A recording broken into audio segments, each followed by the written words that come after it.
tennis court. As you appear to know so much, Lord Merridew, sir, said the inspector, I wonder if you could explain just how the murderer managed to leave the body of his victim in the middle of the tennis court and effect his escape without leaving any tracks behind him in the red dust. Frankly, sir, we in the police force are just plain baffled. St. John Lord Merridew, the great detective, rose majestically, his huge Father Christmas face glowing with mischievous delight. Slowly he brushed the crumbs of seedy cake from the folds of his pendulous waistcoat. The police may be baffled, Inspector, he boomed, but Merridew is not. It's all a question of a little research and a little ratiocination. 30 years ago, the murderer, Dr. Grayson, was a distinguished member of the Ballet Russe, dancing under the name of Ole Graysinki. The years may have altered his appearance, but his old skill had not deserted him. He carried the body out to the center of the tennis court, walking on his points, along the white tape which divided the service boxes. From there, he threw it 5 feet into the court, towards the baseline, where it was found, and then, with a neatly executed fouette, faced about and returned the way he had come, thus leaving no traces. Splendid. Absolutely splendid. Merridew has lost none of his cunning, I'm glad to say.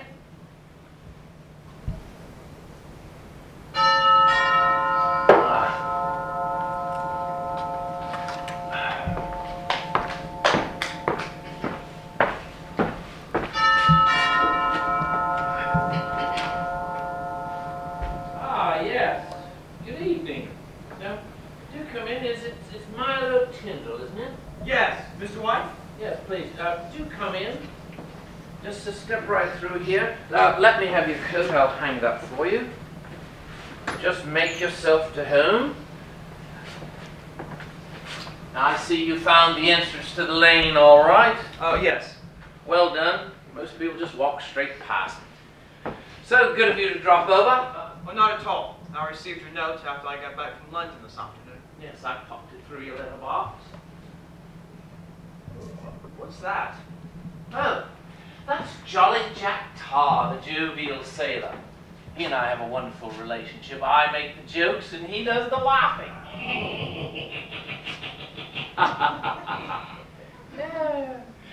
May I get you a drink? Yes. What would you like? Scotch, gin, vodka? Scotch is fine. Soda, water, ice? Neat. Neat, all right. Tell me, what's this? That's a game. A child's game? Well, no, I can assure you it's not. I've been studying it for 2 weeks and I'm still a novice. It's called Sonata. It's a game that was played in ancient Egypt. It's a blocking game similar to our 9-men Morris. Oh, and if you wouldn't mind, please put that piece back where you got it. It took me a long time to get it there. There's 3 back from the black bar. There, thank you. So, how are you settling into the laundry cottage? Oh, very well. Just dropping by on the weekends, that sort of thing? Yes. It's a charming little place, isn't it? Yes, it is. Yes, it is. Well, cheers. Cheers. Astonishing success. Yes. And I hope you'll be very happy there. So, why don't you have a seat for a moment? I need to do, if you'll forgive me, I have a little cleaning up to do. I just reached the denouement of my new novel, The Body on the Tennis Court. Tell me, would you agree that the detective novel is the normal recreation of the noble mind? Who said that? Oh, I'm quoting Philip Guedalla. He was a biographer in the 30s.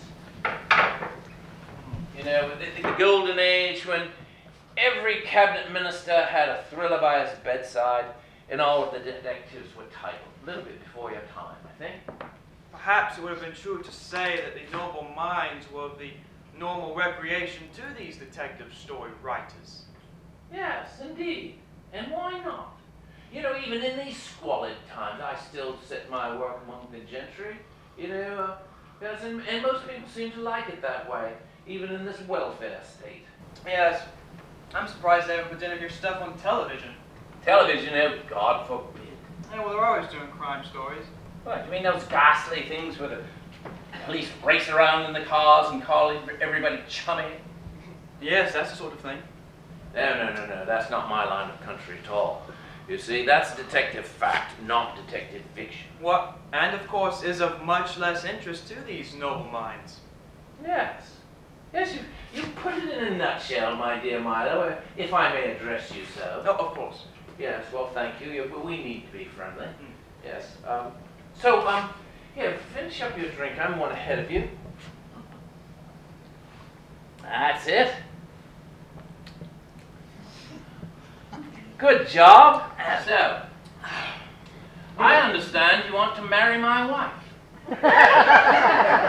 Well, you'll excuse me for bringing it up, but as she's away, you know, she's gone up country for a little bit up north to visit with her relatives. Oh, how has she now? Yes.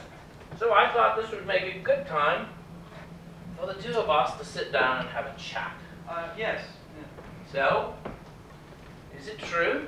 Well, with your permission, of course. Yeah, yes, of course. Put that behind your necktie. Cheers. Prost. So, I really appreciate it, that you're a young man. I'm not much like the others around these days who think they can just do whatever they want to do whenever they wish to do it. No, certainly not. So you don't mind me then asking you a few questions about your parents, that sort of thing? Well, to begin, let's see. My mother, she came from Hereford. She was a farmer's daughter. She died some years ago. My father, an Italian, came to this country in the 30s. Jewish? How? On his mother's side. The male didn't transmit the disease so virulently. The fascists didn't care for the mother's side of the family. Dreadful. Absolutely dreadful. Of course, I'm not at all religious myself. I'm an agnostic. Well, you needn't worry about that, dear boy. We're all liberal around here, Yes, and, I don't mind the Jews, and I know plenty of half-Jews for that matter. Some of my best friends are half-Jews. So, now, if you don't mind, if me saying so, if you and Marguerite were to have children, I hope you wouldn't care if they were brought up in the Church of England. No, not at all. Well, if it's okay with her, of course. You haven't discussed it? No, the subject hasn't seemed to have cropped up.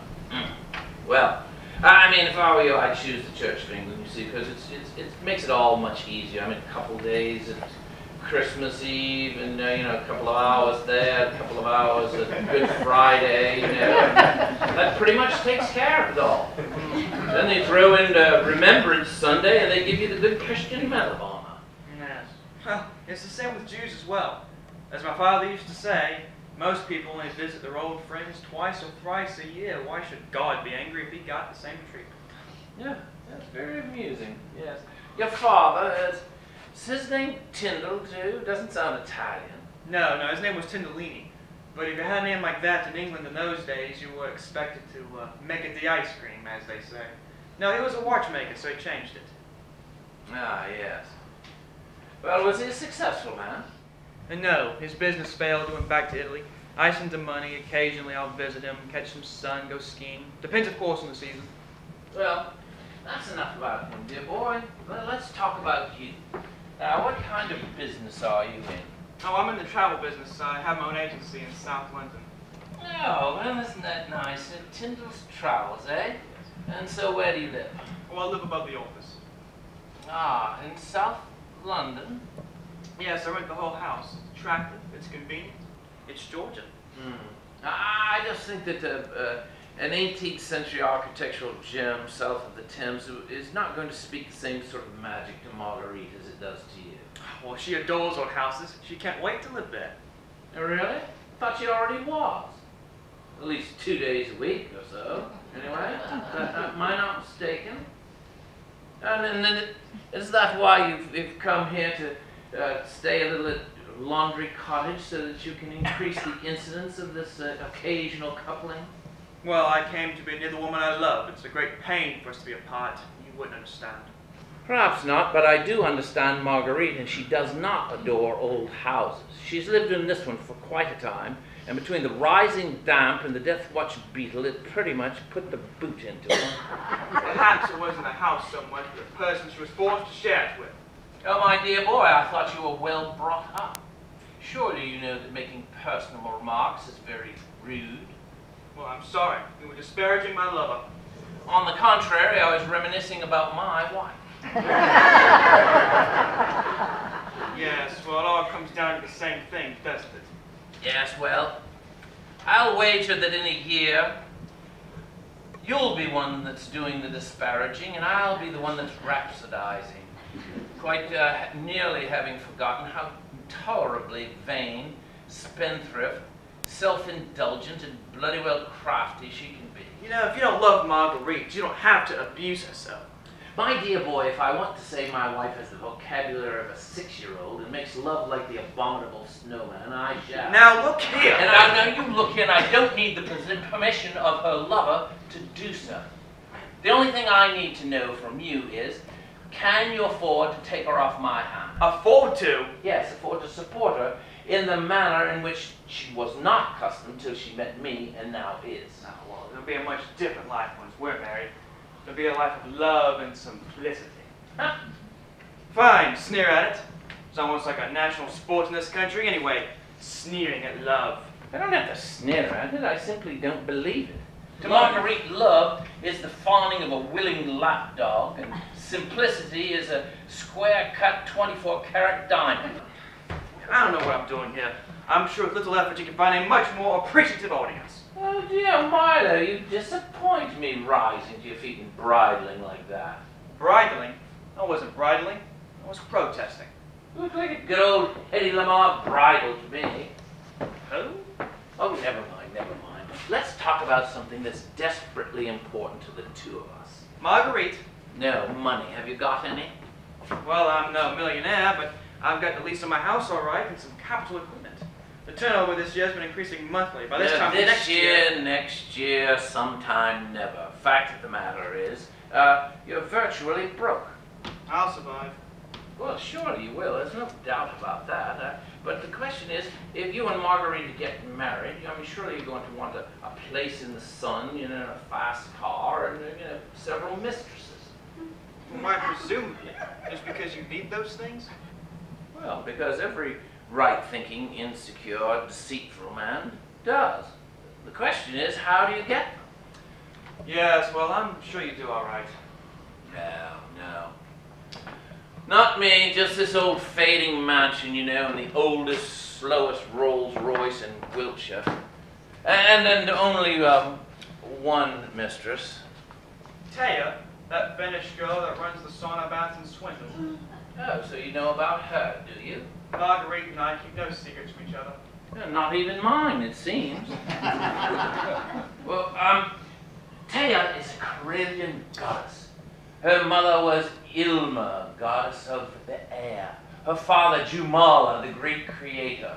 Her golden hair smells of pine, and her cobalt eyes are the deep forest pools of Finlandia.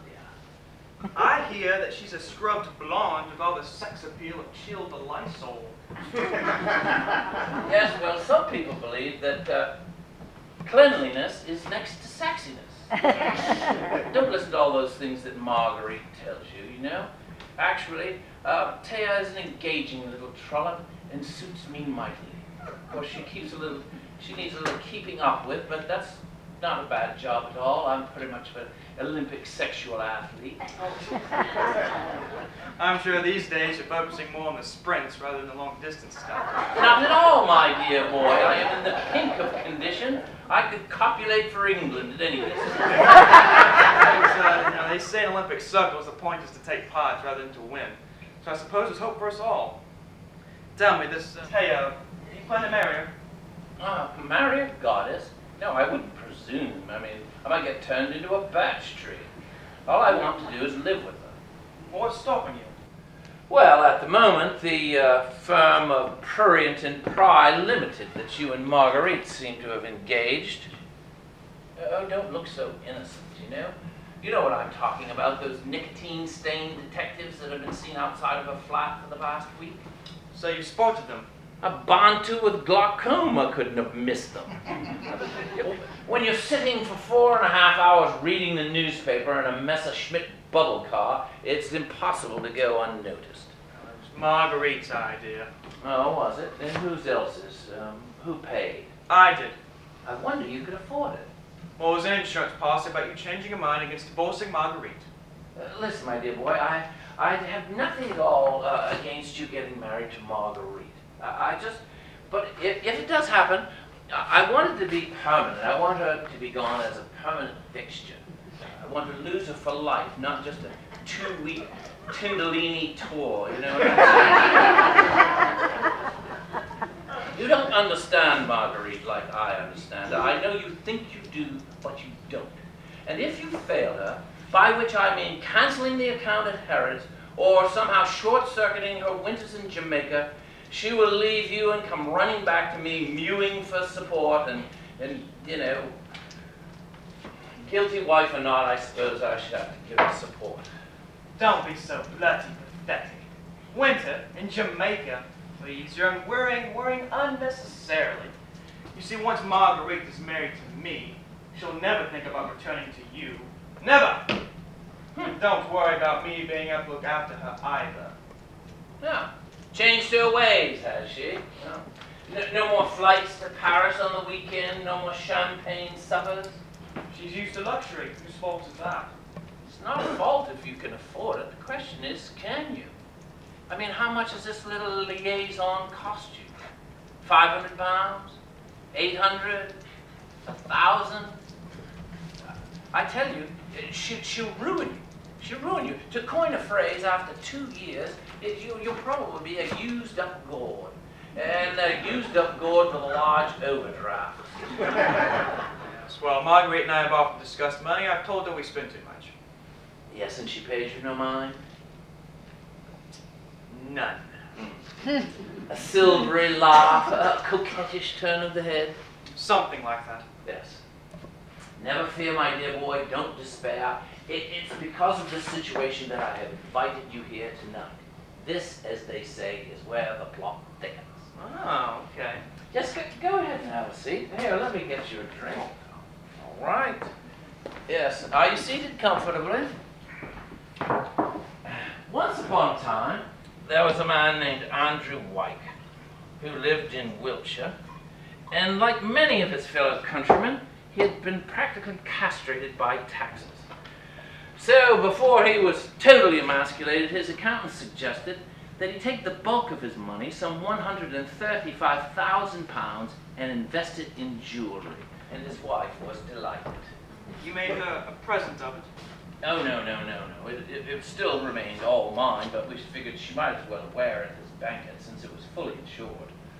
I see what you mean by the plot thickening. Things usually do when insurance is mentioned. I'm so glad that you understand me so readily. I want you to steal those jewels. What? Yes, tonight for choice. I mean, since Marguerite is gone and there's not anyone here, it's a perfect chance. You must be joking. You would know if I were. What about the servants? Oh, Mr. and Mrs. Hawkins. They've gone to the beach. I sent them off with their pails and shovels. They won't be back until Sunday evening. I see. Well, what do you say? It sounds criminal. Well, of course it's criminal. I mean, any good money-making scheme in England these days is got to be. The jewelry typically resides in the safe, but now they're in a safe in here behind those books. And I want you to steal them tonight, and then you can take them off and cash them in abroad, and then you and Marguerite can live happily ever after, and then I will collect the insurance proceeds, and Taya and I will live happily ever after.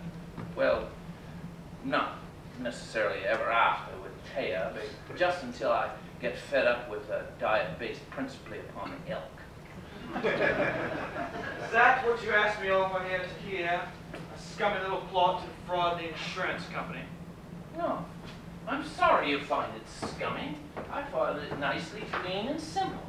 Nicely obvious and clearly unworkable. Supposing I do as you say and steal these jewels, what then? I'll be picked up just as soon as you report their loss. Now, if I sell them to a fence, even supposing I can find one, I get a fraction of their real value. Well, not with the fences I know. What fences do you know? I know some of the finest fences in Europe, prodigal but prudent. I learned of them when I was doing research for my book, The Deadly Case of the Druce Diamond. Yeah, I never read it. You never read it? Oh, you Mr. Corker. It sold 100,000 copies. I have been in contact with a friend of mine on your behalf who says that he can treat you quite generously. He can't give you the full price, but he can give you 2/3, 90,000 pounds in cash. Why should this man be so generous? Because I'm going to be able to give to him what fences normally don't have. Full title to the jewels. After I have you steal the jewels, I'll have you steal the receipts as well. So then what happens when my insurance company comes in? You know, their antenna vibrating with suspicion. They'll find out that some man impersonating Andrew White sold the jewels for 90,000 pounds, and now they still have to pay me. Hard cheese. It's worth some thought, Milo. Don't you think about it? No hurry. No hurry at all. Look, this may sound stupid, but I mean, have you any experience? I mean, have you actually committed a crime before? Well, only so to speak. You know, in my novels, I mean, my character, say John Lord Meridew, I mean, he wouldn't go very far and have very much to do unless there was crime to solve. Meridew? Yes, St. John Lord Meridew. An ambulatory ton of port with a face like Father Christmas. That's how I describe him. A classical scholar with a taste for good pipes and bad puns, and able to sniff out evil unlike any other member of the force. Yes. Well, I'm sure all the detectives are stupid in your little stories of yours. Only the amateur sleuth only really ever knows what's going on. But see, that's the thing. That is detective fiction. This is fact. And I want to ask you, how do I know this isn't some sort of frame-up? Frame-up? Yes. That you hate my association with your wife who would give 5 years of Olympic sexual athleticism to see me off in jail. Oh, and spend another bickering eternity with Marguerite? Oh, Lord. Body stockings on the breakfast tray, false eyelashes in the wash basins, the bottles, the lotions, the unguents, the oils, and that incessant, vapid yak. Oh, Lord, help me. I guess I could turn you into the police, my dear boy. That's for you to evaluate. I don't know. It's not so simple. Well, perhaps it is. You have a woman with very expensive tastes, and you have no money. I think the only course for you is to break into that safe and steal that jewelry. Why don't you just break into it and steal it? Well, of course, that's pretty obviously, isn't it? I mean, we've got to have a real burglary here. Someone has to break into the house. Why don't you break into it? Well, it's a matter of agility, really, you know. Hey, come on, Milo. You know, hey, I got a good plan working here. Just leave things to me. I mean, crime is my business, you know what I'm saying, huh? I got every little detail worked out. You know, you're the star kid, I'm the producer.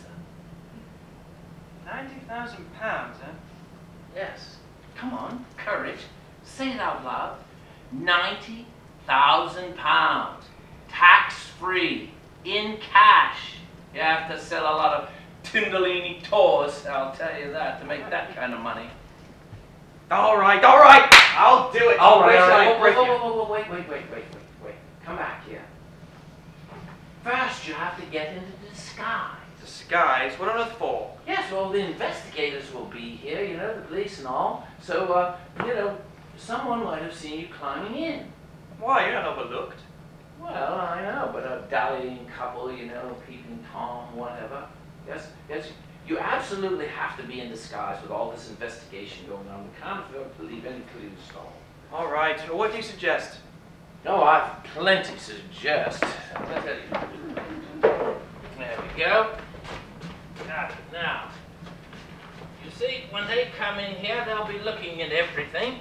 You know, we can't have any footprints in the flower beds. And we can't have you climbing in the window and, leaving a button on the windowsill. As a matter of fact, take that jacket off right now, all right? There we go. So now, as Marguerite has assuredly told you, in years past we did lots of dressing up in the house. I mean, amateur theatre, masquerade balls, costume parties. I mean, there was hardly any time when we weren't trying to conceal identity. She's never mentioned it. No. Well, I guess it was a good time ago. Well, let's see what we have in here. Oh, moves are there. Let's see, a mask. It's good. A flat cap. There we go. A shirt and some pants and a bag marked swag. I thought the idea was not to be taken for a burglar. That's asking for trouble. Well, fashions have changed, my dear boy. Oh, well. Not so much as all that. Let's see then. Oh, here we go. This is a perfectly good one, don't you think? Ku Klux Klan invades country manor.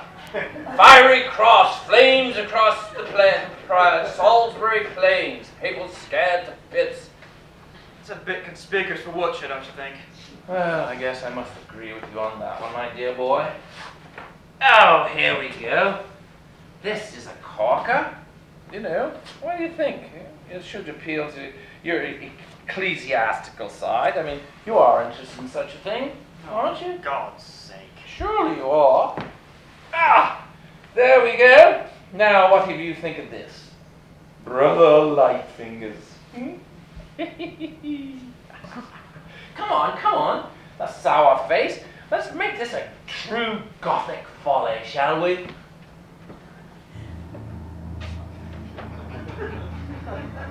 Perhaps we'll never know the identity of that cowled figure haunting the country manor on the night of the terrible murder. The townspeople still think they hear the cries, the hideous cries of the victim echoing through the chimney pots. Murder! Murder! Murder! Murder? It's a simple robbery, that's all. Oh, sorry. I got a bit carried away, It's a good job you stopped me. I probably would have had a countess crucified in her bedroom and with a man-eating hawk sitting outside. Yes. Well, here. Andrew, this is not some sort of game. This is my life that we're playing with here. Stop mucking about! Come on, I mean, there's no imagination in crime these days. I mean, where's the romance? I mean, look at this. I mean, do you see any romance in a truckload of pork sausages being swiped off the Manchester bypass? Not particularly. No, of course not. Or an 83-year-old man, having his little old interfering head smashed in, the night's watchman. Of course not.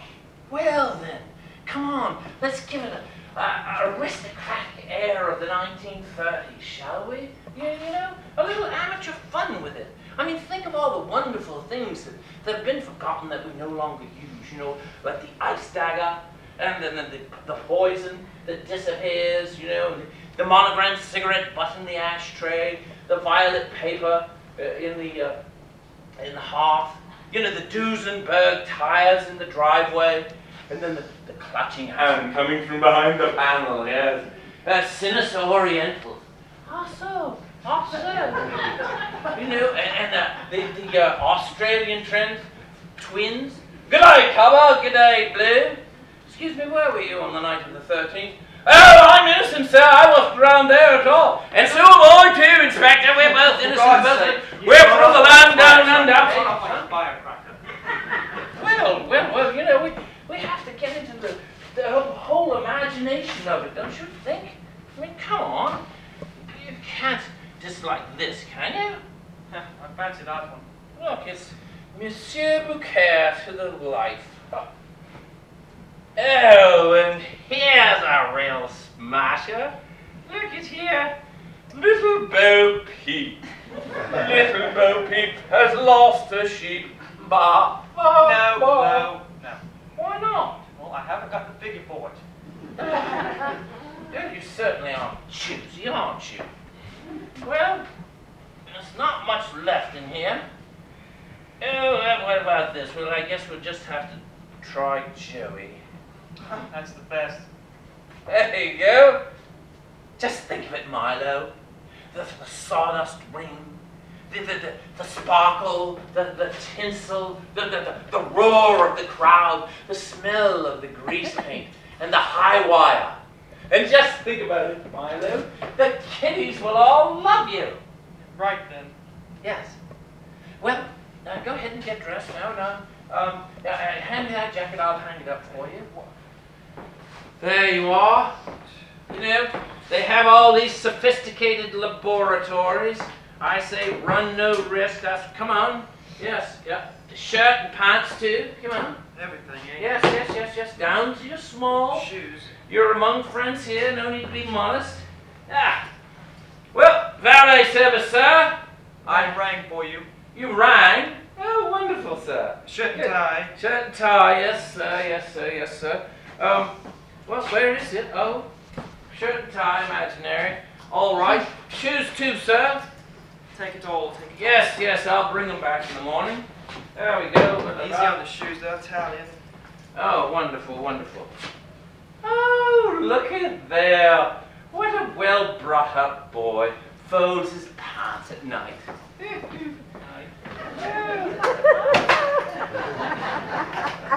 we are. Okay.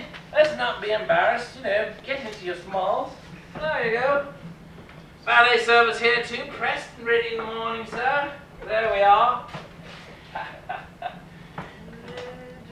Give a clown your finger and he'll take your hand. What? Oh, nothing, just an old English proverb. There we are. Oh, Milo. Yes, we're getting there, aren't we? Oh, A bit small. sorry about that. These should be big enough. The shoes. My God, I could go skiing in Italy with those. Yes. The clown is such a happy chap. His nose is painted red. His trousers baggy as can be, a topper on his head. He jumps around the circus string and juggles for his bread. And then he goes to try a trick and drops down. Do a trick for us. Oh, I don't know any tricks. Oh, well, that's all right. Come on, just something simple. Let's just, trip up and fall on your nose. Certainly not. That's not funny at all. Oh, well, how about some juggling then? That's it. Ladies and gentlemen, appearing in our country for the first time, the great Pindalini. Alley-oop. Alley-oop. There we are. Woo!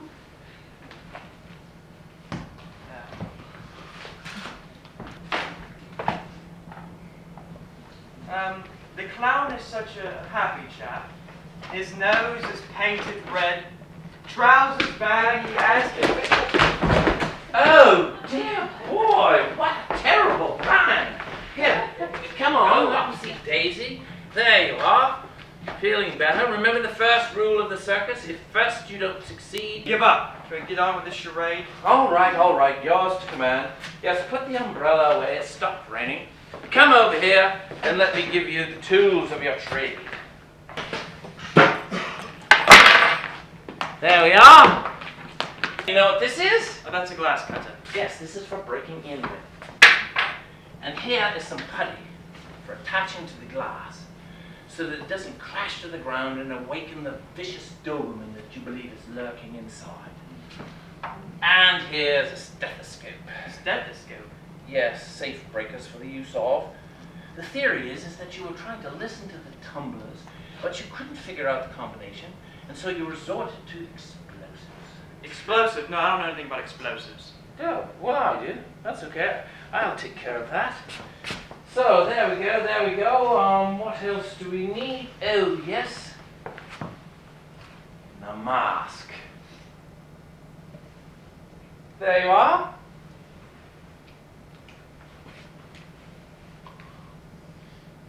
Perfect. And the topper. You cannot break into my house improperly dressed. There you go. Oh, and be sure you get all of your equipment here. Glass cutter, putty. And another thing we could do, a bizarre twist, get a program from Barnum and Bailey and then impale it on a sliver of glass. Why don't you just take out a full page advertisement in Times and tell everyone what we're going to do? Oh dear, let's not be like that, Milo. But we just have to get the good spirit of fun, of knowledge of amateur sophisticated crime. Now, the next thing is, I need you to go outside, cross the lawn, and into the corner there is a shed. If you go inside the shed, there is a ladder. Get the ladder, bring it out back, and break into the house. Oh, will you come hold the ladder for me? No, we don't want my footprints in the flour there. Right. Leave it to me. Yes. Milo, good luck, partner. £90,000 In cash. Tax-free. Yes, hooray!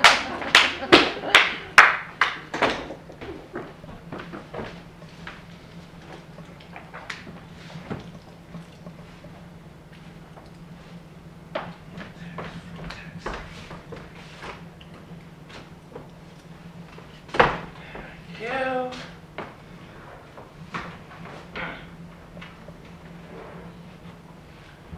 Puss!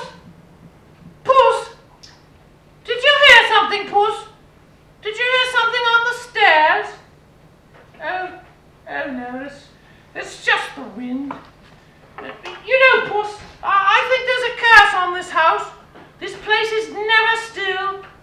No, don't mind me, Puss. Just your silly old mistress. Just your silly old fraidy cat mistress. Don't even worry a bit about her. Well, what's that? Someone's prowling in our garden. Oh no, we'll all be killed in our beds. Oh, no, just my fancies. No, the front door's locked and the back windows are too hard. We're safe and snug as a bug in our little home. That's it.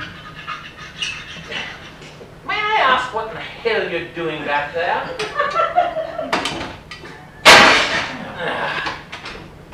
It sounded like the fall of the Bastille. Yeah.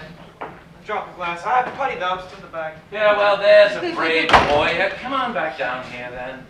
Yes. Suppose I could lose these at any rate. Now, for those jewels. No, not yet. You're the burglar. You don't even know where they are. You're just going to have to come in and rummage about a bit, make a mess, you know? We'll start out with some drawers over here. Some of Marguerite's things for choice. There you are. No. Just place them. You're supposed to rummage them, yes. Woohoo! Hey, you know how it looks. The house is supposed to look when it's been burglarized. Then you can move into the wardrobe. That's better. Hey, those are my shirts. Oh, got to be thorough. Don't want to look like I played favorites. No, this is a martyrdom. No, just stop that. You move over there and open that chest of drawers. It's locked. Well, get your Jimmy and open it up. Well, I haven't got a Jimmy. You didn't give me one, remember? Oh, I guess we'll just have to go and find him one, won't we?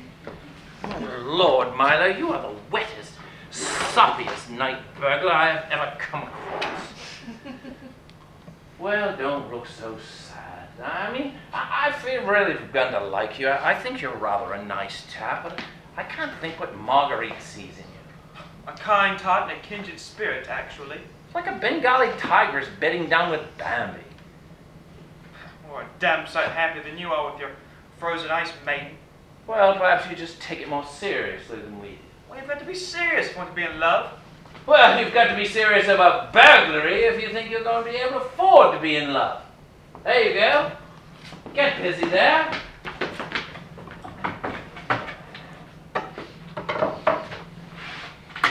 Nothing in here. Jelly beans. Oh, I haven't had my lunch. Why not? Ever been had? All righty, move out of the way. We go get to the safe here.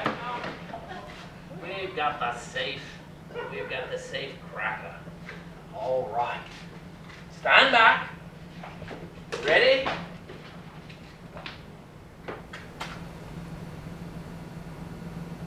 Five, four,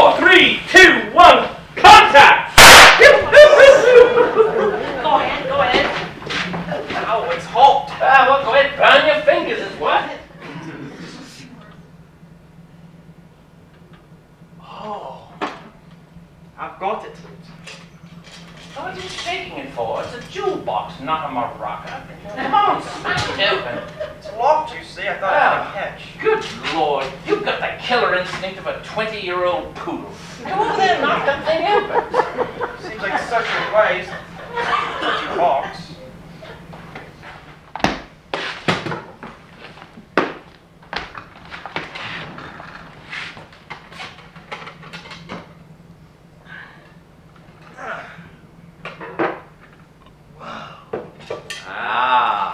Moses looks upon the promised land.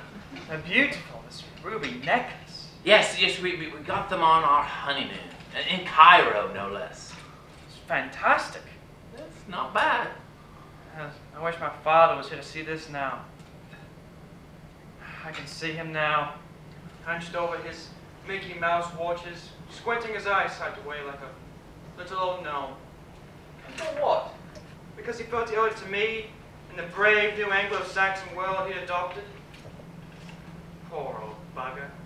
Yes, well, go ahead and put those jewels away, and I'll get you the receipts later. It's time to move into phase 2 of our operation. This is the fun bit. This is where the householder, wrenched from his dreams by an explosion downstairs, comes and surprises the burglar. Why is it necessary for you to surprise me at all? Well, because, I have to be able to describe you to the police. Now, what if you... No, wrongly describe you to the police. Excuse me, sir. Did you get a good look at the intruder's face? Yes, I did, Inspector. It was the face of a demented gorilla. We fought for 10 minutes all over the room, his hot breath in my face, his eyes like fiery red coals. But look at the wreckage. I understand. How much sackage do you want done? Well, a good bit, I think. Enough that looks convincing, but not Carthaginian. Knock over a chair or two, maybe a table, maybe one knock down some plates or whatever. Throw the encyclopedias like the autumn leaves, Empty the drawers of all their contents. Hey, that's my manuscript. Oh, well, I guess I'll have my secretary deal with that in the morning. Oh, what to get here? Oh, look at this horrid thing. I do not see what Marguerite sees in this dad-blasted thing. I don't know. Oh, well, now I think it's time to lend a little accident to the artifice. Oh, Christ! Hey, come on! Into the ring, seconds out of the ring. Let's make it bigger than I am. Come on, turn around. Oh, there you are. Stop it! Come on, back into the ring. Let's go. It's a fixed fight. I'm about to take a dive. You're about to knock me out. For real? Yes, for real. I have to have a lump on the side of my head, in order to have a good story for the inspector. What shall I use? Yes. No, not my opening. How about the poker? The fireplace? No, now, Milo, I think you're letting your enthusiasm get the best of you here. No, I think that we should just be looking at this in the classic sense of the detective novel. Something that hits me a glancing blow in the head just to make a knot. I'm doing my best. Well, I'm thinking that, just something that gives me a knot but doesn't break my cranium. Like, the Red Thumbprint, 1907, or the Silent Bullet, 1912, I think. Well, wait. What about a bee sting projected to the scalp through a blowpipe? Milo! That's sheer genius! My goodness! But where are we going to find a bumblebee on short notice? Let me think. I know. You can tie me up in a chair and gag me and lead me for the housekeeper in the morning. Locks, Mr. White! What you doing there all trussed up like a jacket?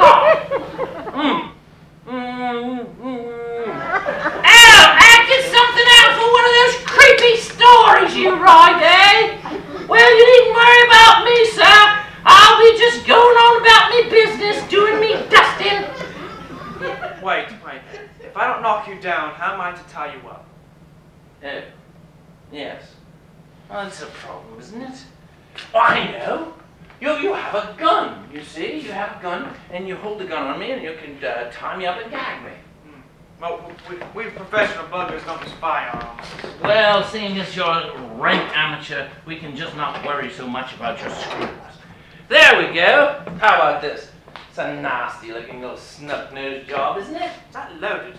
Well, of course it is. Wouldn't be much good otherwise with it. You know, and then we have to just, I know, and a couple of shots could go off. I know. I come downstairs, and I surprised the burglar, and then he attacked me, and we wrestled about, and the gun went off a couple of times, and then Brady Cat, me, the householder, is overpowered by powerful you, and you get the gun, and then you tie me up, and you gag me. There. That's good, isn't it? It's necessary. Now, a couple of shots go off in the fight. I wonder what we should sacrifice. I know. How about that Peruvian jug up there? Marguerite liked to call it Machu Picchu. What a crock. A bit obvious, really. Yeah, a bit obvious and a bit ugly, though. I think we should get rid of it. No. You know, that creme brulee touches, you know, it lends a bit of solidity that I really wouldn't miss. Tell me what that plate says. There's an inscription there. In the cabinet of friendship, everyone said to his neighbor, "Be of good cheer." Ha! Proletarian pomposity. Yeah. You might say good shot. Good shot. Yes. 'Twas nothing. Look at that one over there. I mean, Marguerite called it brown amber. I can't see much amber in it, and, well, we all know what the brown must be. There we go. Oh, my. This is good fun, isn't it? I say. Say, did you ever know Charlie Begbie? No, I never had the privilege. No, he's the finest shot I ever knew. You know, I remember one time he killed 5 ducks with one shot. No. I'm telling you, he did. Of course, he was blind drunk, you know, and the ducks were China ducks on his auntie's living room wall.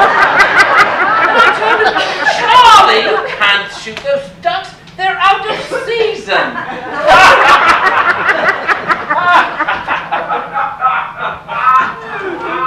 Now, the worse the joke, the more he laughs. But, you know, some things are always in season, year-round. Seducers and wife-stealers, for instance. Oh, well, only in Italian operas, surely. Yes, you should know. That's the country of your origin. Oh, no, I'm English. I was born here in England. Oh, yes, jolly old England, home of the parliamentary system. Who screws my wife merits a scotch and soda, England. No, more like sense of humor, fair trial, England, I mean. Yeah, that's how you foreigners always talk. But inside you're thinking, filthy wet country, dirty red cold men who don't know how to treat their women. What's brought all this on?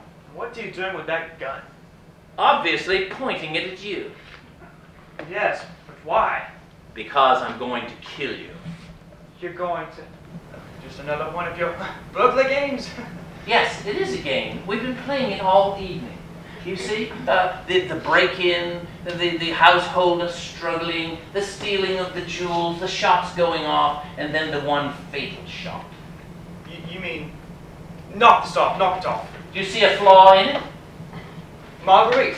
They'll trace the connection between me and Marguerite. My dear boy, aha, I am fully entitled to tackle a man who's wandering about in my house with a mask and burglaring it. Yes, I may. And I'm perfectly entitled to shoot him. And then there's Marguerite. What will she think about you then?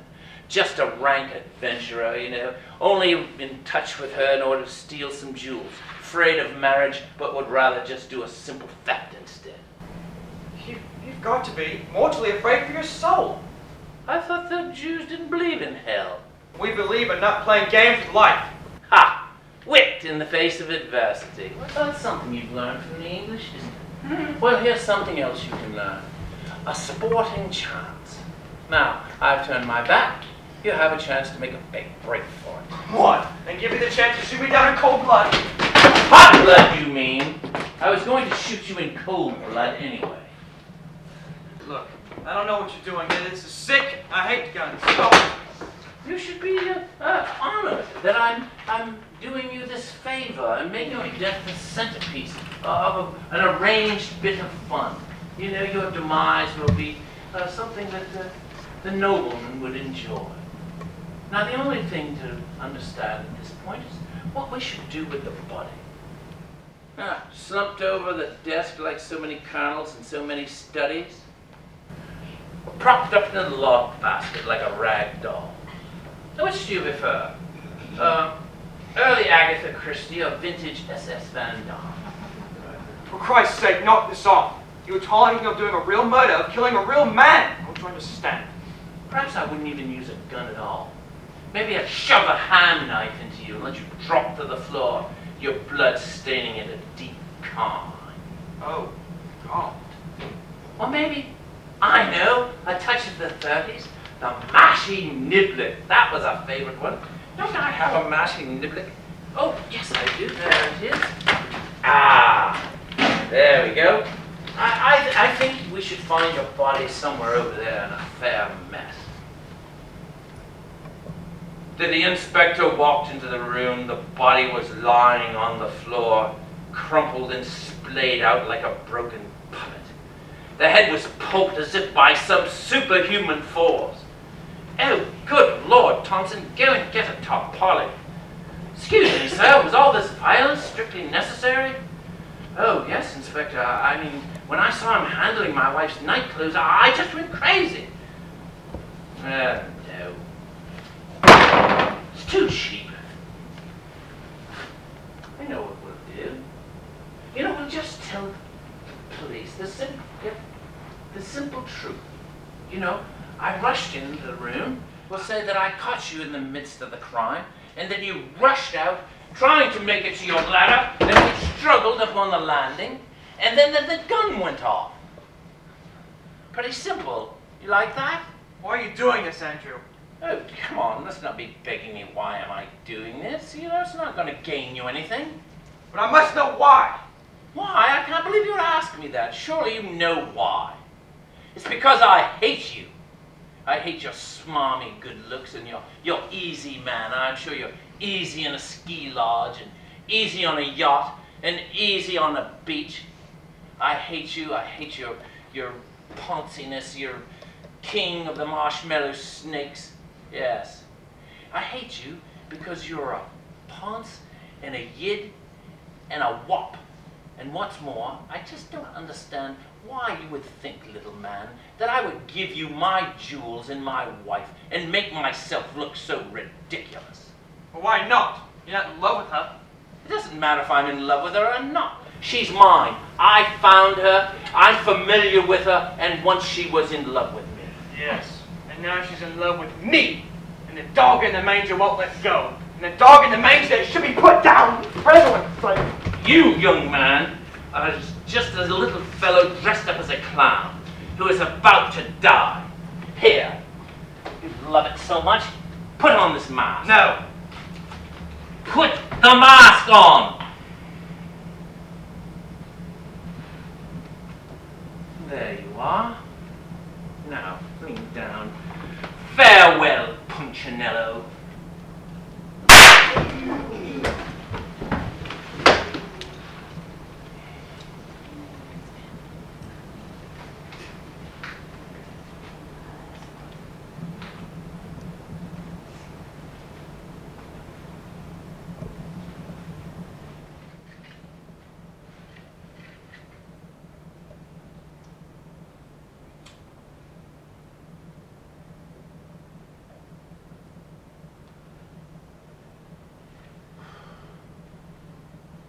Game and set, I think.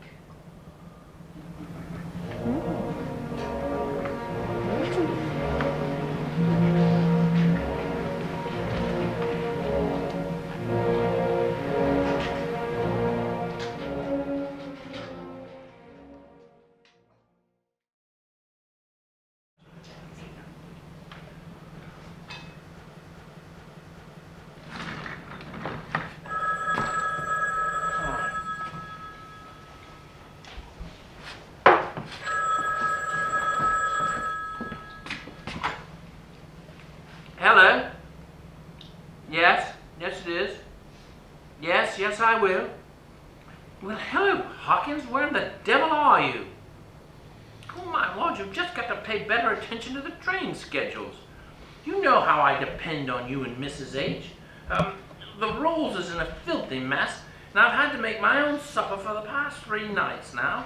That's jolly fine, but man can't live by caviar alone. No. All right, well, in the morning, then. All right? Yes. First thing. All right, first thing.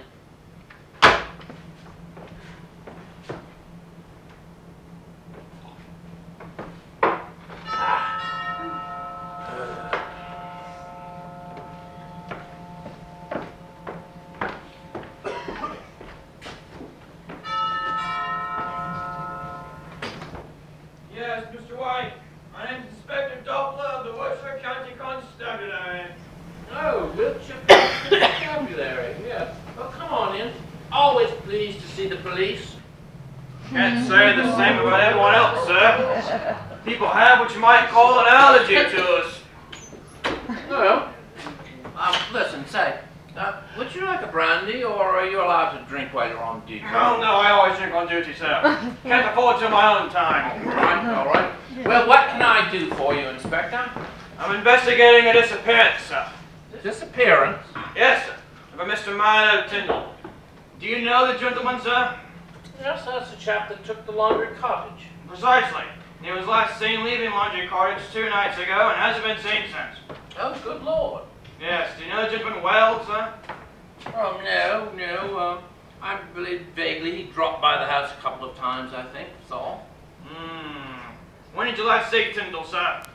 Oh, it's been months and months. As I said, he's not a close personal friend, just an acquaintance. It's not quite the code for information, sir. In fact, he told Jack Ben, the barman at the White Lion, that he was coming up to see you 2 nights ago. Well, Inspector, barmen are notorious opponents of exactitude, Venice gossip is their stock in trade. And Jack Ben, in particular, I've noticed has his stories corrected all the time. I was hoping you could answer something else for me. What's that? The impression gained by a man passing by here last Friday night. He says that a fierce struggle was taking place in here. Does it look like it? And that shots were fired. Shots? 3, our man thinks. Car backfiring? No, these were shots from a gun. Our man is positive. Might I ask you, Inspector, why it took you 2 days to come by here and ask me about all this? We like to check upon our facts before troubling a man like yourself. Facts? What facts? Well, after our informant reported the incident, we just started checking around the village. And as I said, Ben was very helpful. Yeah. Well, that's a stout, wonderful citizen, isn't it? Quite so, sir. Yeah, if there were only more like him, it'd be a wonderful world. He told us that Tyndall popped in the pub Friday night for a quick one. Said that Tyndall said he was coming up to see you. Well, with him being a newcomer to these parts and all, we thought we'd give him to shine some light on the subject. But as I said, he seems to have disappeared, sir. What does all this have to do with me?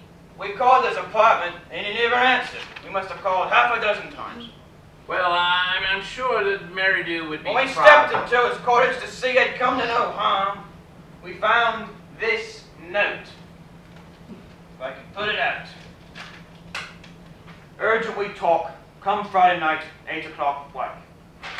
Is that your handwriting, sir? Yes, it is. Thank you very much, Inspector. So Tyndall was here. Yes, the potman spoke sooth. Well then, I was hoping you could answer my original question then. And what a question is that? Was there a struggle here? Well, of a sort. It was a game. A game, sir? Yes, I don't know quite how to describe it. You'd have to call it burglary. Please don't joke, sir. Oh, is this the point at which you tell me that I just don't know how serious the situation is that I'm in? Let me spell this out for you, sir. A man comes here, struggles heard, shots are fired, a man disappears. What would you make of that view with me? An open and shut case. But, things aren't always as they appear. You understand that, Inspector? In my recent book, Merridew proved by a phonetic misspelling that a forgery of a document that apparently had been written by a deaf mute. I'm waiting for an explanation.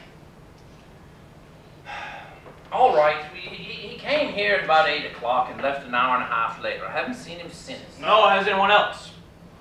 What, Inspector, are you talking about? Surely you are not accusing me of killing Kindle. Killing Tyndall, sir? I never mentioned the word kill. Oh, now I have heard this one before. You can't pull that old one on me. Garroted, sir. How did you know that her ladyship was garroted? Well, I think perhaps you told me, Inspector. No, sir, I never did. I never said the word garroted, sir. I'm sorry you find this ought to be so funny. On the whole, I thought what we do is very necessary. Yes, just doing your job. Isn't that the overworked phrase? Quite so, sir. Well, do have a seat. It seems as though Tyndall and your wife have been associating closely for some time now. Oh, so you know about that one, don't you? I mean, surely you're not going to accuse me of a crime passionnel, Inspector. I mean, not of a Marguerite. That would be like knifing someone over a spoonful of cold rice pudding. Well, I'm very partial to rice pudding. I find it to be a great standby. All of you here either had motive, means, or opportunity, said Inspector Doppler, digesting a spoonful of his favorite pud. But only one of you had all three. Exactly so, sir. And that person is you.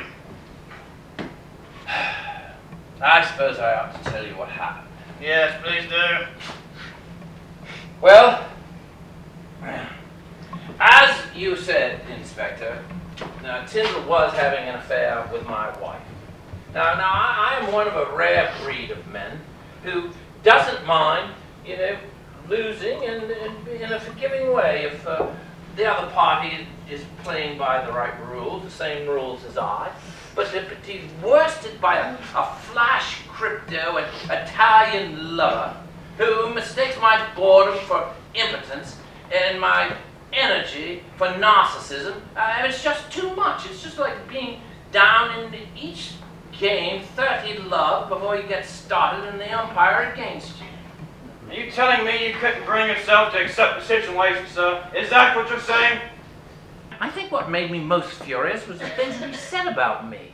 The things that Marguerite came home and repeated to me. I mean, no one likes to hear another man's witticisms while he's trying to choke down his late-night Ovaltine. Things?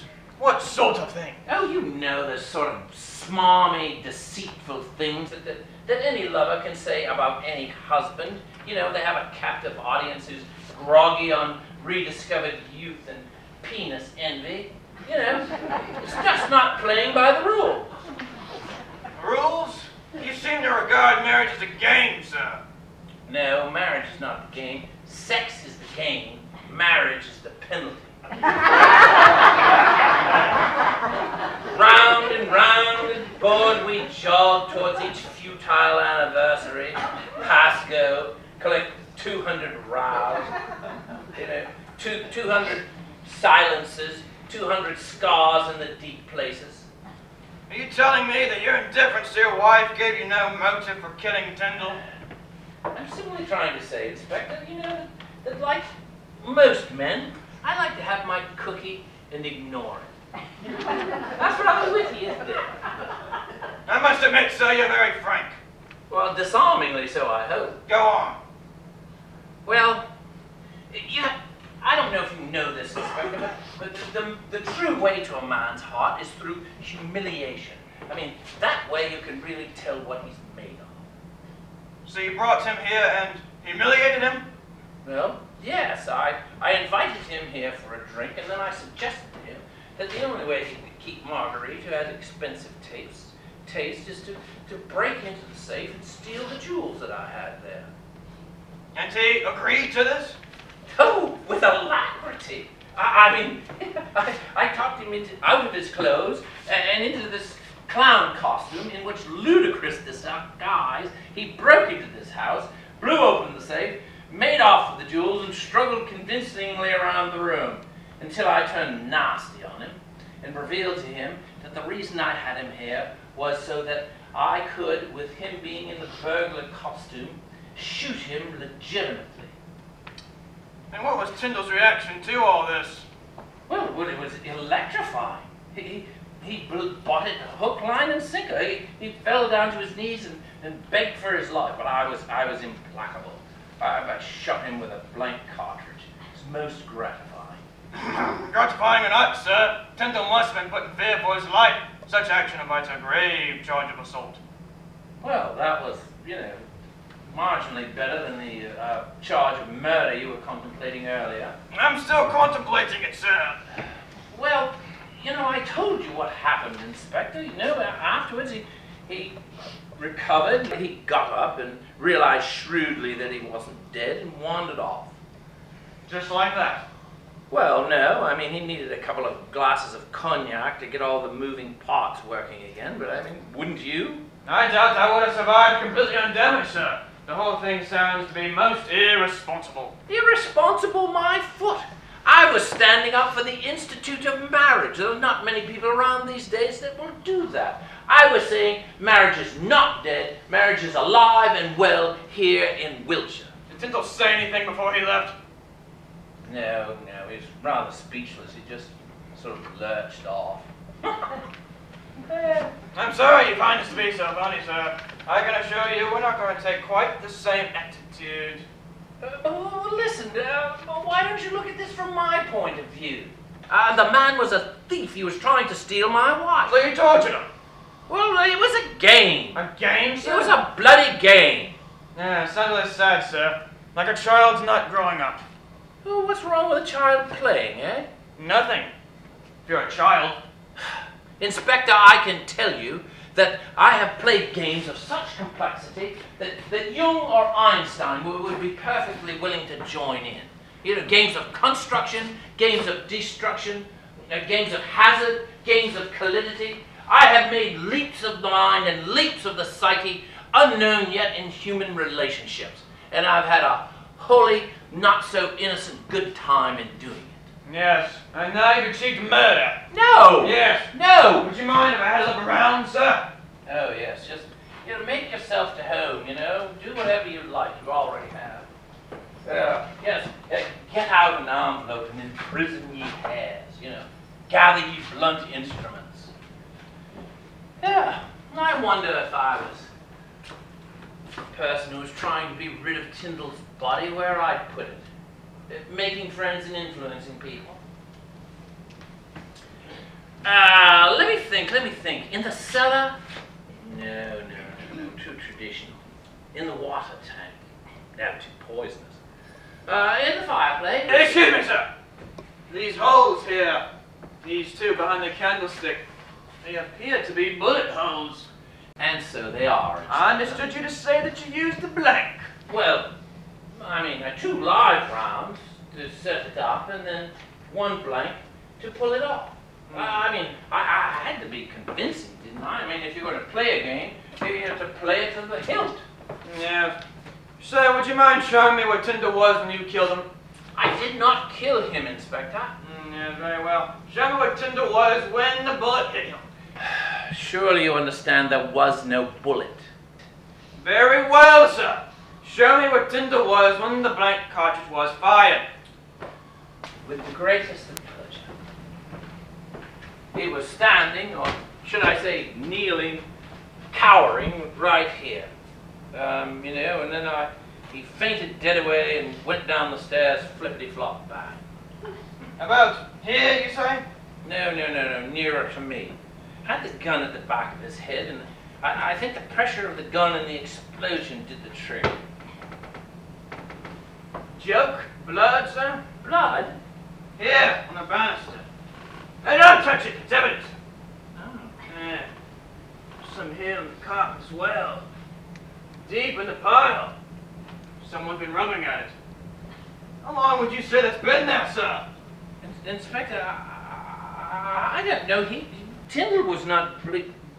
he was a little scorched on the back of his head. You've got to believe me. Why should I? I don't.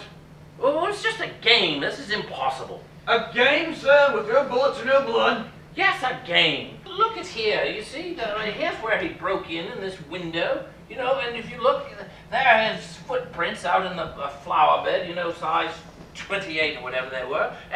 And right here, there is the chest of drawers that he broke into. Sir, over the years my eyes have become adequately trained to see things for themselves.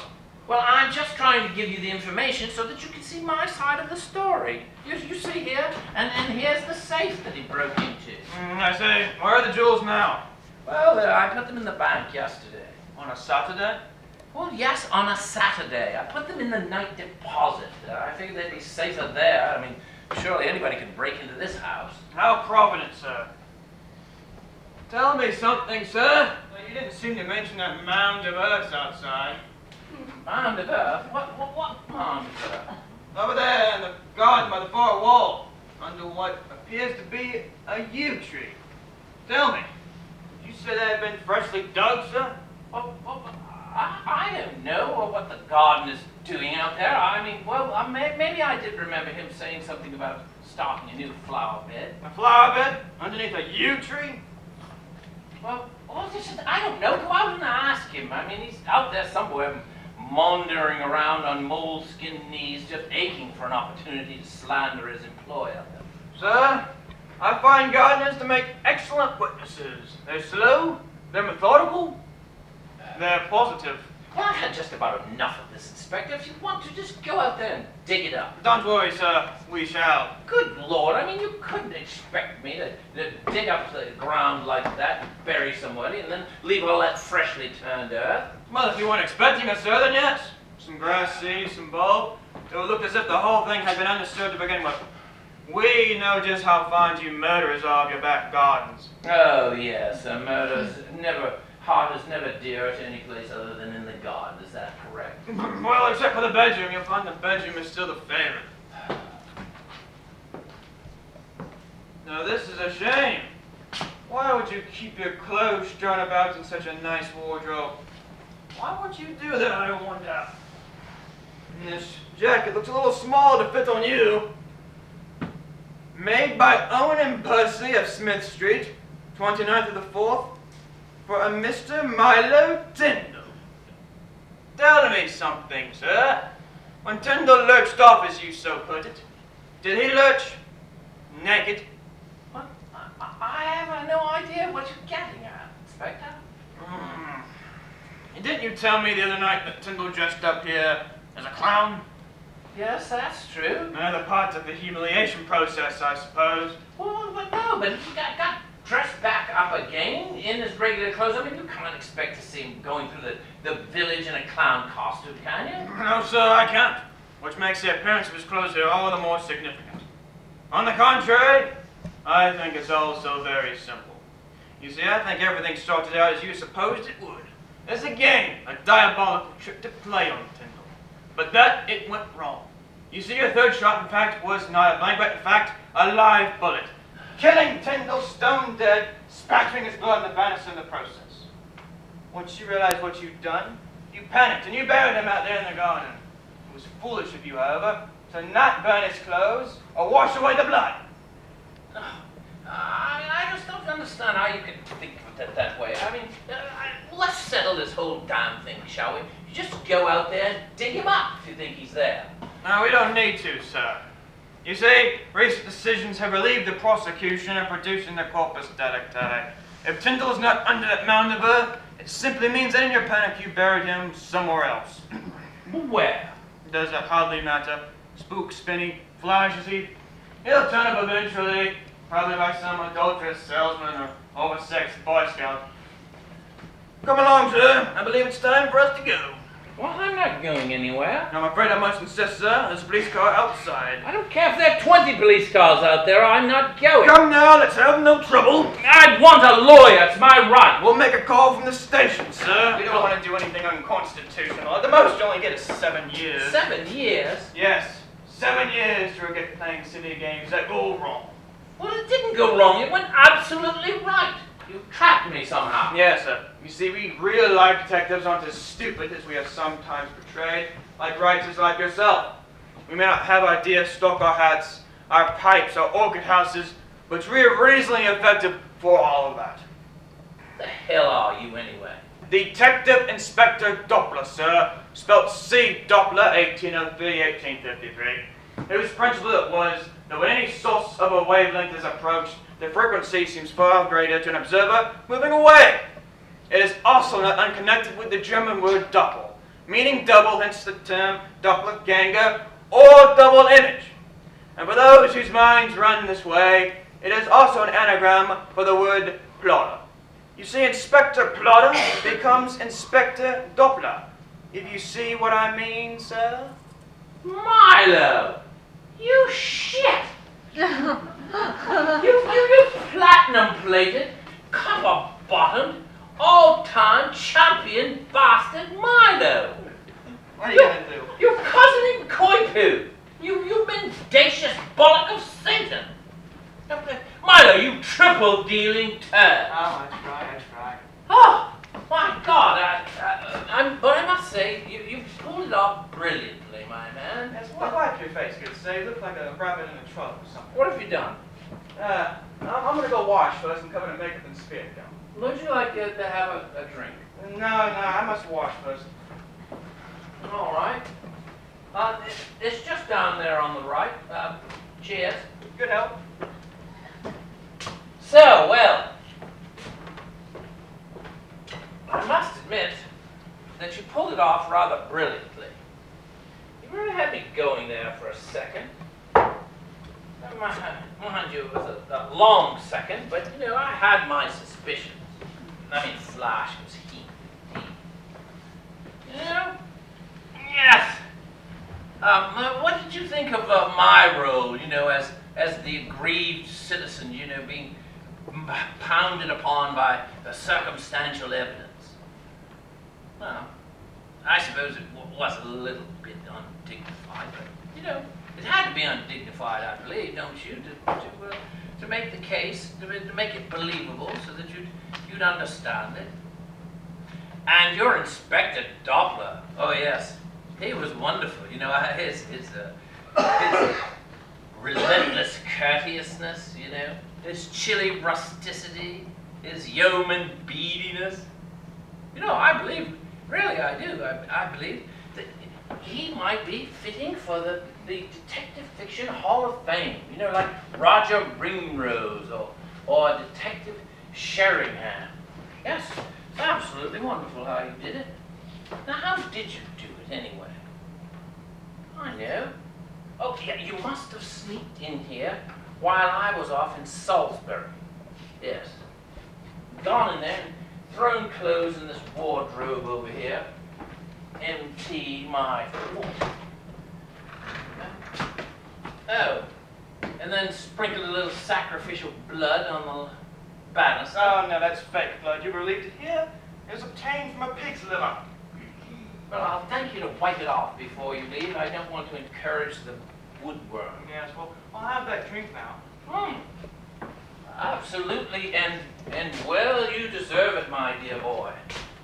I did not congratulate you on your game. You brought it off with great alarm. Oh, did you think so? Good. I was rather delighted with it myself. Tell me, did you think that was your last moment on Earth? Yes. Well, I hope you're not angry with me. Anger is a meaningless word in this context. Well, I was just trying to find out about you, trying to understand if you were my kind of person. A games-playing sort of person? Yes. Well, am I? Oh, absolutely you are. And what exactly is a games-playing sort of person? Well, he's a rather a complete man, isn't he? Reasonable yet determined, full of energetic passions. He's joyous yet unrepentant. He has for his weapons the innocence of a child and the guile of a pike. And he uses these to fight back the bloody terrors of everyday living. Now, in my particular case, I have stepped back from the need to have any domestic tension. I'm rather a solitary man. A game of intrigue and revelation are more important to me even than the people that I'm supposed to love. And I used to be rather reticent about this, in fear that people would misunderstand my adroit heart for solid, polished stone. But now I don't even care. I'm out in the open, And now my wife's life is just one grand and made-up experience. And you think I'm like all of that? Yes, I do. Well, you're wrong. No, I'm not. I mean, look how you chose to get back at me by playing Inspector Dot. Oh, that was just a need for revenge. Every Italian knows about that. Rubbish. I mean, you could have resorted to any number of Italian types of mafia revenge. I mean, cutting off the gardener's hands or staking out the gardener in the driveway. But no, you chose to play a game. I like to pay back in kind. Well, that's exactly what I was saying then, isn't it? No. You see, your game was far superior to mine. I merely teased you for a few thoughts of prison. But you virtually terrified me to death. You see, once you've given yourself to death, actually face the fact that the banister, this game, the nail in your fourth finger, are the last things you're ever going to ever see. And then, to hear the sound of your own death. Oh, I feel stricken by madness. I stand outside myself and see me for the first time out of responsibility. But that's just shock, my dear Milo. You'll recover from that. Here, let me get you another drink. Oh, you're so cold. I didn't know how cold you could be. So now my only duty is to even our score, and that's absolutely imperative. How would you put it? I'm 3 games up in the second set, having lost the first one 6-love. That's about as you would see it. I should hate to cheat. But you're not giving yourself enough credit, Milo. Although by my scoring, it is 1 set all. Oh, I can't accept that. You see, I've already leveled the score, for I have killed someone. You've killed someone. Oh yes, killed someone. Actually committed murder. All right, I'll play your game. Who have you killed? That girlfriend of yours, Taya. You killed Taylor. Yes, she whose cobalt eyes are the secret forest pools of Finlandia. I closed them, and I had her first. You raped. Oh no, not rape. She wanted it. You see, yesterday when I was setting up for the whole Doppler scene, Taya came by, I strangled her, and I buried her in that mound of earth that so took Doppler's fancy. Come on, my boy. You can't get away with a crude game like this.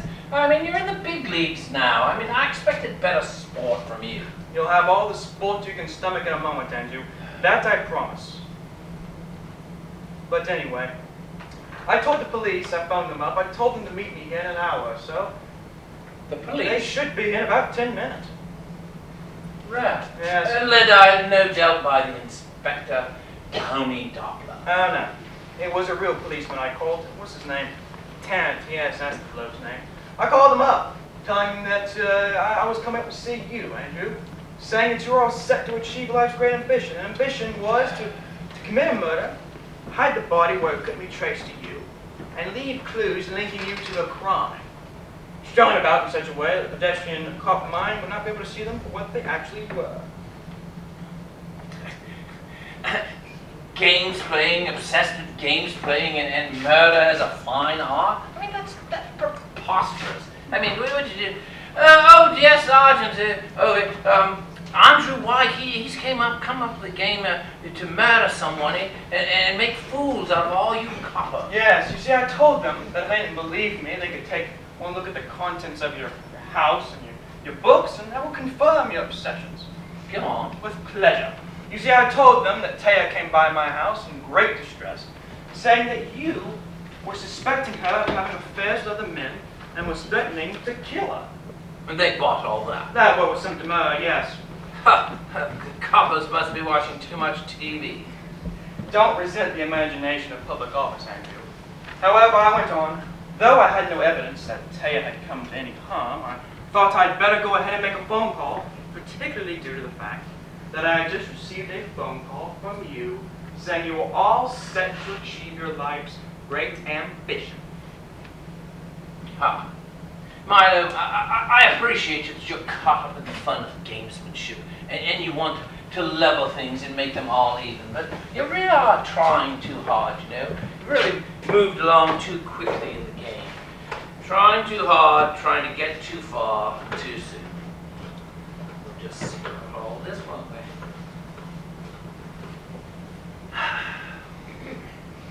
Hello, Joyce. Yes, Andrew here. Yes. May I speak to Taya, please? She what? Oh, when? Oh, what was that? Excuse me? What did you say? Excuse me? I can't hear you, Taya. Hello, Joyce? Joyce? Hello, Joyce? I told you I killed her yesterday. Now you sweat for your life. You have a little over 8 minutes before the law arrives. It'll be your giant brain against their plotting ones. You bastard. No judgments, please.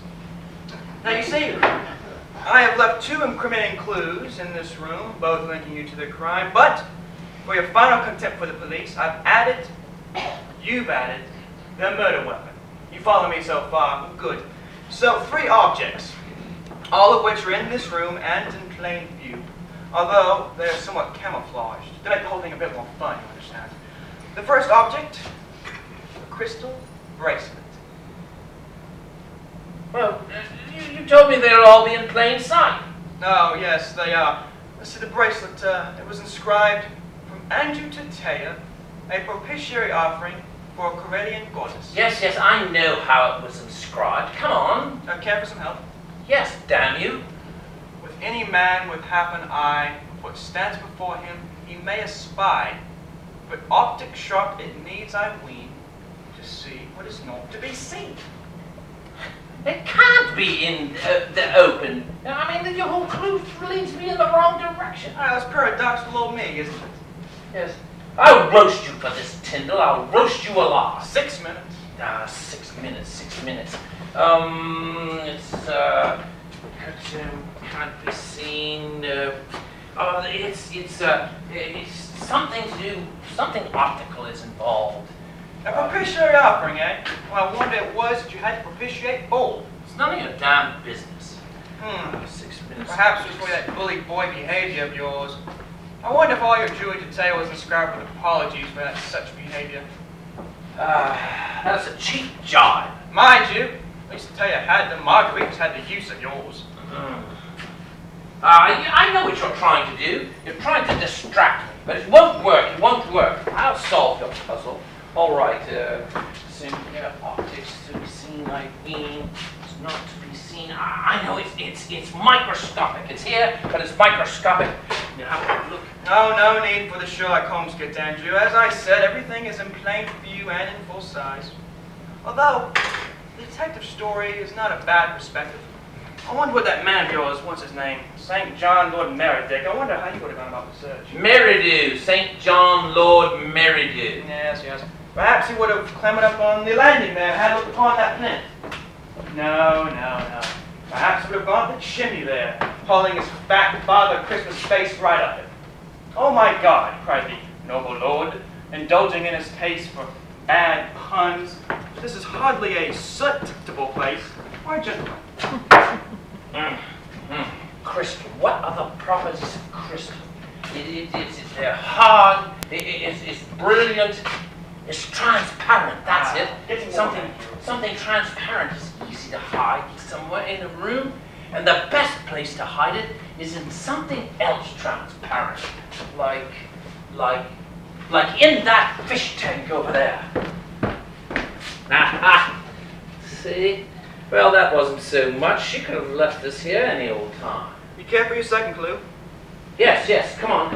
Let's go. I must warn you, it's a bit damning. It's a riddle. It goes as follows. "Two brothers we are, great burdens we bear, on which we are bitterly pressed. But the truth is to say, we are full all the day, except when we go to rest." I know this one. I know it. Don't tell me. I know this one. I know it. It's a pair of shoes.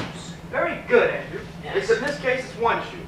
A girl's. Size 6 is the right one. The other one, need I hardly add, is still on Taya's body. Oh, poor Taya. Oh, it's about time. It's the first sign of grief you've shown since you've heard of her death. That's not true. But I can't think about that right now. I have to think about myself now, don't I? Oh, please. You're enjoying every moment of this. You're in a high state of brilliance and excitement. The thought that you're playing a game for your life is practically giving you an orgasm. Oh, shut your filthy mouth. What you see before you is a man under enormous tension and showing enormous restraint, trying to solve this sadistic, morbid puzzle. It's just the height of atavism. There we are. Very good. Sorry if it's a bit dirty. Probably Earth and Taya's first grade. All right. Now the murder weapon. He's used to strangle her. So a rope, a scarf. It dug into my neck very deep, Andrew. I had to prise it loose. You filthy, sadistic little wop. You know, I sure hope I didn't hear that correctly. I would hate to have to start giving these oblique, Florentine sorts of clues, strewn about with treachery and double dealing. All right. So come on with the next clue then. Well, as Don Quixote would have remarked, along with a few other chaps. Yes, Cervantes, 1547, 1616. All right, come on. No es oro todo que reluce. Oh, what does the Spanish have to do with it? Well, at least you know it was Spanish. I guess that's what it's meant by general education in England. You really are insufferable. You know that, Tyndall? Yeah, that's what I try. You're familiar with Latin. Yes, every gentleman like yourself is familiar with Latin. Are you familiar with the Winchester Hall Book of 1401? Oh, yes. I keep a copy of it on my bedstand. Yes, well, you'll be familiar with the entry by Alinus Deus Non tienas milum totum quad splendet ut norum. I don't know. Caesar threw his cohort across the river. Wit in the face of adversity. Oh, down, old boy. Well, I'll try you on this way. Let's see here. Que tu n'es pas or quien boit de huile? Say that again slowly. All that glitters is not gold. All that glitters is not gold. What the hell did you say that in the first place? Wasting all this damn time when I could try to figure this out. Oh, all that glitters is not gold. Something golden, something strangled him. He wrapped something golden into something else. Ah, the bell pull. He wrapped it into the bell pull. Oh, you did, damn it. Oh, musical cue. Note, instrument, chord. Oh, no. Oh, musical note. In olden days, a glimpse of stocking. That's it. It's in the spin dryer. Oh, cold. It's in this room, remember? Oh, stockings. What did you do with stockings? Oh, you put them on legs. That's it. In olden days, a glimpse of stocking was looked upon as something. Yes. I thought I heard something. It's the police. They're coming up the drive now. Keep them away. In olden days, a glimpse of stocking was looked upon as something shocking. In olden days, a glimpse of stocking was looked. Oh, good evening, gentlemen, please. Now you see it. Now you don't. Oh, good evening, sir. My name's Sergeant. Danger the clock. Oh, do come in. Yes. Sorry to keep you waiting, sir. It was always a bit stiff, I understand. Here, take your coat off. It's warm inside. Oh, that's all right, sir. I'll leave my coat on this ship and take food on. Oh, do come in. Here, let me introduce you to somebody. Oh, Andrew, this is Sergeant Tarrant, and he brought his constable with him. Gentlemen, this is Andrew White. Yes, gentlemen, please do come in. Good to Or meet you. perhaps I should probably say Detective Freshface and Inspector Plodder. Oh, we don't need you now, gentlemen. Oh, that's all right. Carry on.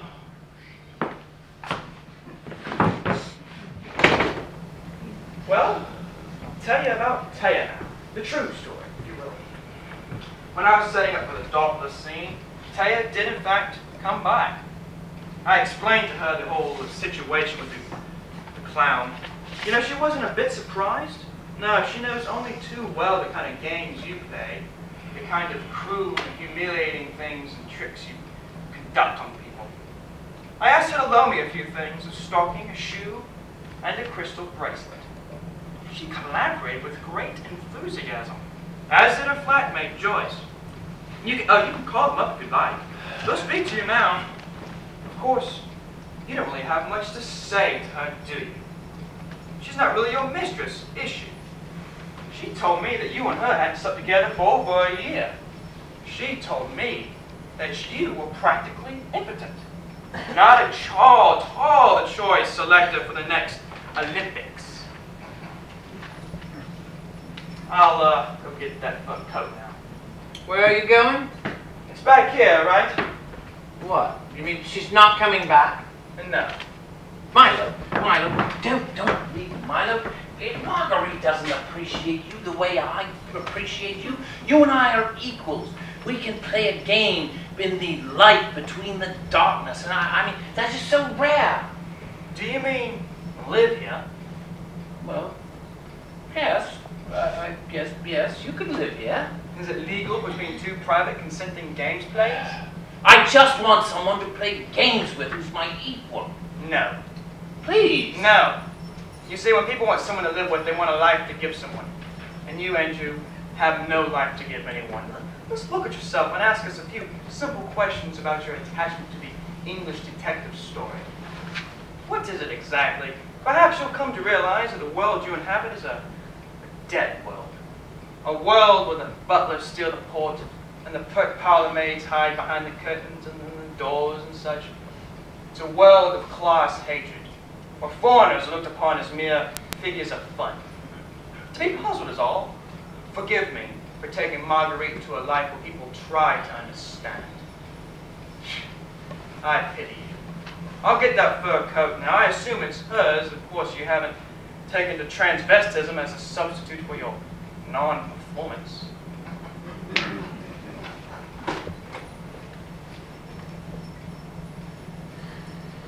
Think. Okay.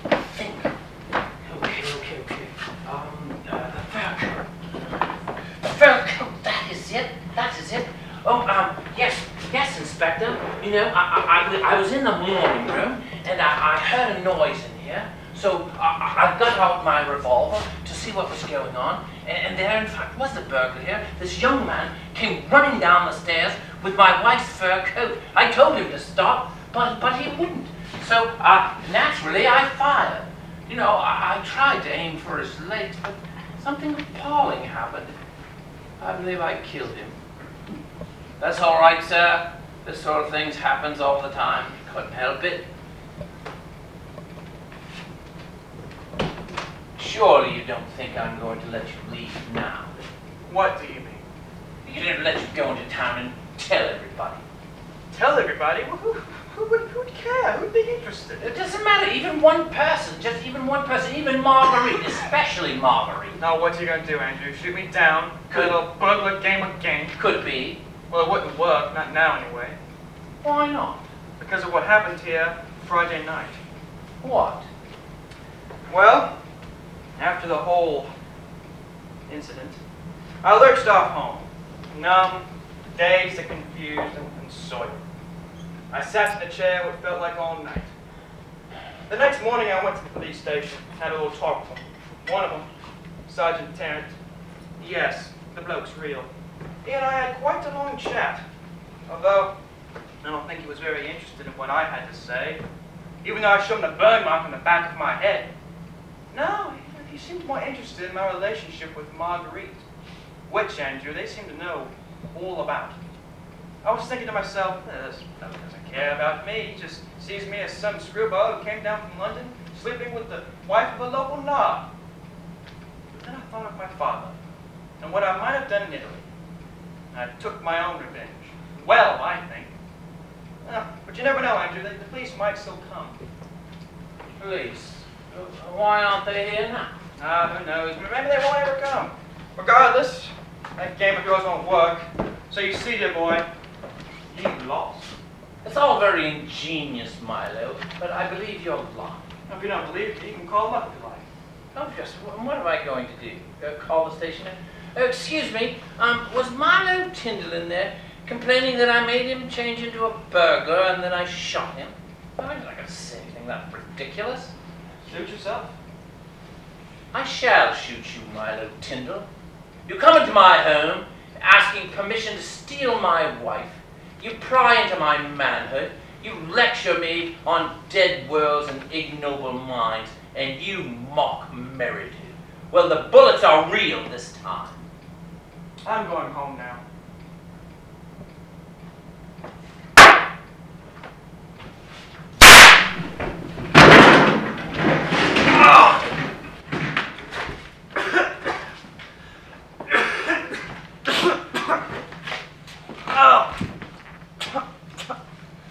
You're a bad liar, Milo Tyndall, and an unimaginative games player. Can you hear me? Well, just let me tell you one more thing. Never play the same trick 3 times running.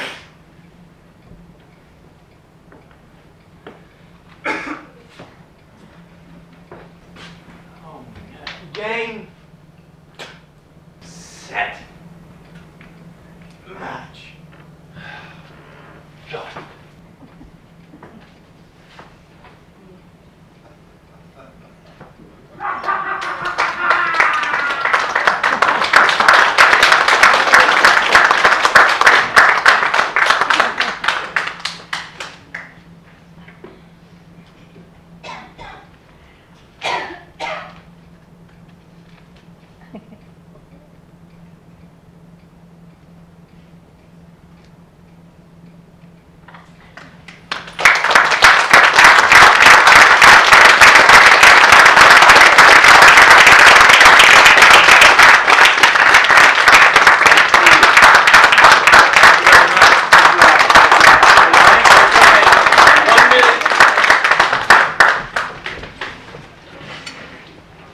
And here's our lovely crew who made sure everything worked and we were in supposed to be.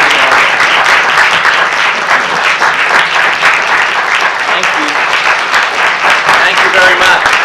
Thank you for coming.